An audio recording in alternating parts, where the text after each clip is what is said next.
Um, this is sort of pulling something up out of the library of the alphabet soup of frequencies and vibration of letters, fire letters, and numbers as energy. So I realized with the video that I did about the U.S. Blood bank courtrooms, right, wearing black robes.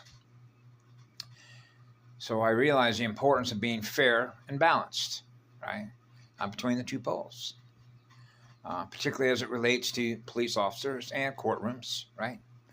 And so here's another viewpoint, right? And so I'll give you sort of the background on this, okay? I started out of high school and wanted to go right into fire protection, particularly wildland fire protection, right? Because it can, it can become, when you got 80, 90 mile an hour winds pushing a tetrahedron, that's burning up acreage at a very high rate of speed. You can graph that on water column distribution tables or log scales, right? Log in, log out on a motherboard. And so I wanted to go into that because wildland fires can generate not only an enormous amount of havoc, but certainly take out more habitat, homes for birds, bugs, trees, plants, flowers, pollinators, butterflies, squirrels, everything that's there, right, that we want to protect, because it's not just, cracker box homes, as I used to call them, okay, track homes, right, built on mountainsides or on hillsides like Beverly Hills, for example. Because as you know, I've experienced what's called an area ignition, which means several thousand acres go up it, just like that. So you realize in terms of impact when it comes to the absorption and evaporation of what? Vapor, the ethers, right? Trees as mirrors, mirror in the sky.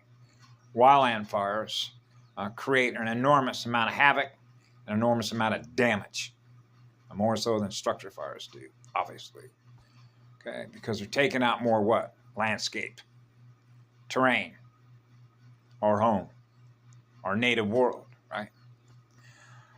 And so be that as it may, I work for a number of different agencies for the reason that I'm even here to begin with, between going from County of Orange, which had a contract with the State Department of Forestry.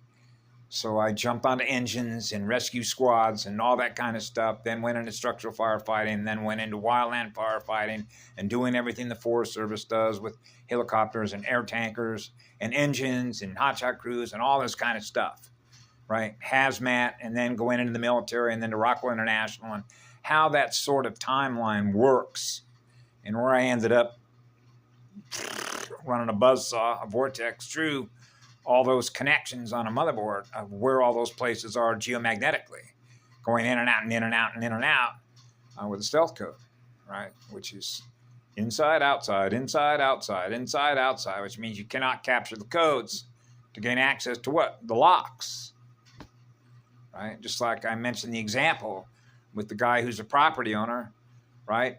After he realized what was going on here and that he told Aaron, you got to go, he changed the locks so that Aaron couldn't get in the house anymore and gave me a key, right? Translate that as gates and keys and locks and access into other matrices. Okay? And so the reason that I'm even addressing this issue is because of that.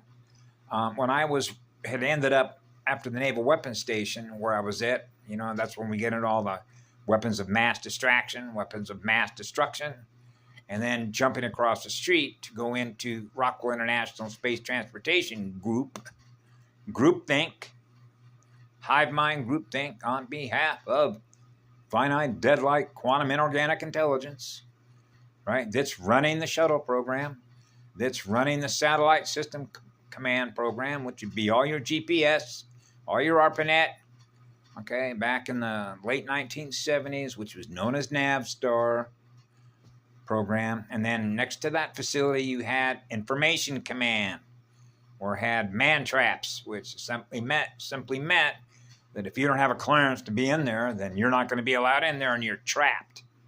So when you come into that little elevator place, into that room, once you step in, right, then you're locked in there. You're not going to be able to get out of there. So if you try and fake it, which means get into the next room, which is all the reels of all the information, all the numbers that's being crunched, of all the programs, everything that's being run, that relates to what? Mathematical visual information. So now I'm in a place where all that's running, right? So these are where you have all the Halon systems running computers. Computing numbers as energy, letters, fire letters, DNA fire letters, software engineering. And so I went through that system, and then as a result of that, as laying that as the background, working for Rockwell International, I had the opportunity to be able to buy, for the first time in my life, a brand new vehicle, right? And so I did. I bought a brand new Toyota 4x4 truck and put some things on it for me to be able to go way, way back in the woods, right? Off the beaten path. So there used to be a place up the 605 freeway, and you go into the Angeles National Forest, known as the Angeles National Forest, up San Gabriel Canyon, right? And that area used to be patrolled by the LASO, Los Angeles County Sheriff's Department. And while there is a connection directly with adrenochrome, in the state of California, CPS, Child Protective Services, when it comes to kidnapping, right, children, how that relates to the Getty Museum, it's in Pasadena, and of course, where I hung out in Hollywood, and how all that is, becomes the connections, right? Tunnel, routing energy, like routers, traffic, units of energy, which represent consciousness, between living light and dead light, right? So I used to outfit my little Toyota because I love to be an energy medic, right?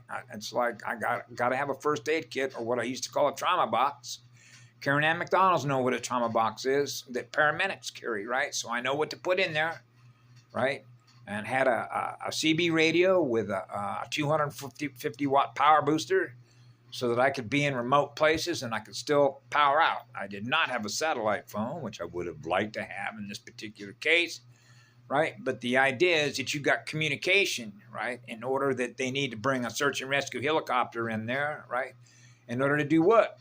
Bring everything back down into a state of calm, maintaining the balance between the poles, right?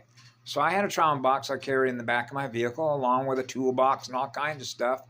Because we love to help people, just like Dr. Robert L. Young. Remember what he said one time? We gravitate, our magnet is drawn to people that are suffering, that aren't experiencing a state of what? Homeostasis. So we naturally want to be in places to calm the energy down, which is what? The central nervous system of a living planet. The central nervous system of a living goddess. The central nervous system of an oversoul spirit, the central nervous system of a living planet, so that it does not become a death spiral or a death star sucked down a black hole. Not this planet. And the reason for that, Asha Diane mentioned about hub servers, right? Gates. Universal gates, right? And why I am so sensitive, so super sensitive when I'm in this planet with her, okay? Particularly over on the island of Ka.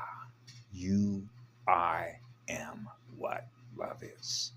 It's on fire. Fire to heal, right? And so there was a gentleman up there named Sheriff Don Stotts, Stotts, okay? And when him and I met and he began to realize who it is that I am, and even though he understood that during my on-duty hours, in service, love and service to others, I was working as a fire protection officer at Rockwell International Space Transportation Group, right? So he was aware that he could contact me by radio. He was aware that I had a trauma box in the back of my vehicle. And so I became, for him, the eyes and ears on the ground when he wasn't there. So the event, things go down, like girls that are raped and kidnapped out there, because this became a place, because it's up in an area where you could drive down off road, and the only way you could get out there crossing that river is if you got a vehicle that can go through some pretty deep water that's flowing at a pretty high rate of speed when you have the snow melt, particularly in the summertime, right, when they open the gates. And so I had a beautiful relationship with an LA County sheriff who was a sergeant. Okay, and he cared about people. Okay, which means he was the kind of being, a human being that had a soul. Okay, and the reason that I know that is because of my own experiences that I've shared with you. What happened in 1974 when a guy was absent who was my fire captain. I was an engineer, and they assigned a guy to the engine, my engine. Now he's in charge.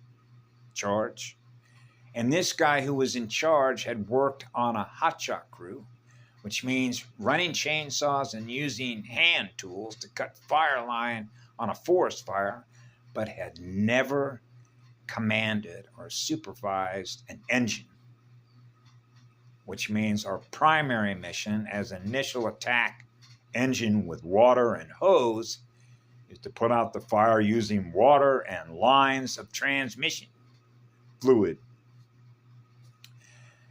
And a fire broke out that afternoon with 30 and 40 mile an hour winds on it. And what he wanted to do, and he told everybody to do, was to grab a hard line, which is a handrail, which is smaller steel jacketed hose instead of the 1.5 inches, and plugged into a standpipe, because we're going to lose this house, because we didn't have any time, because that 30, 40 mile an hour winds were pushing those flames at 100 feet up, going right for that ranch house. So you don't have time to debate, right? Or you're going to lose that house. So I'm picturing in my mind the children and the parents that come home to their house, of what it looks like when it's going to be burnt to the ground. I didn't want to experience that image. I didn't want them to experience that image holographically, so that it's logged in their memory of the loss and what that does to their central nervous system. So that means act quickly with command authority. So the mother and father, joined as one, issued a command function to the firefighters sitting in the back to grab the 1.5 inches, hook up a supply line to the standpipe, and we're going around each side of the house to make a stand using bigger nozzles. The house was saved. The next day, the guy that hired me for that job said you did not follow the rule-based functions of the manual, but we were able to save that house, which was a good public relations move on your part. Otherwise, they might have come after me if they would have found out that the guy that I put on your engine had never been on an engine before, which means he wasn't qualified to make those decisions. Then it's going to be my butt, because I'm the one who assigned him to your engine. You see how that works? Sheriff Don Stotts was very much in the same vein, which means he could certainly make an arrest. He can certainly go by the book, but he lived to a higher law as a law enforcement officer. Okay? He's not there to give you a bad day. He wasn't there to upset or agitate your state of balance or your state of harmony so your central nervous system is whacked out. Okay?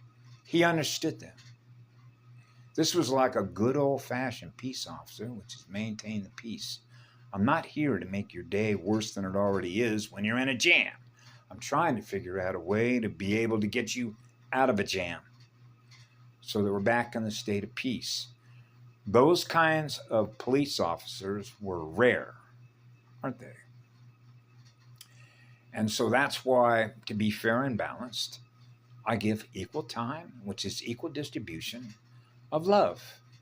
So I love you, Sheriff Don Stotts, for the relationship that I had with you, because it's beautiful to have that kind of relationship, regardless of the costume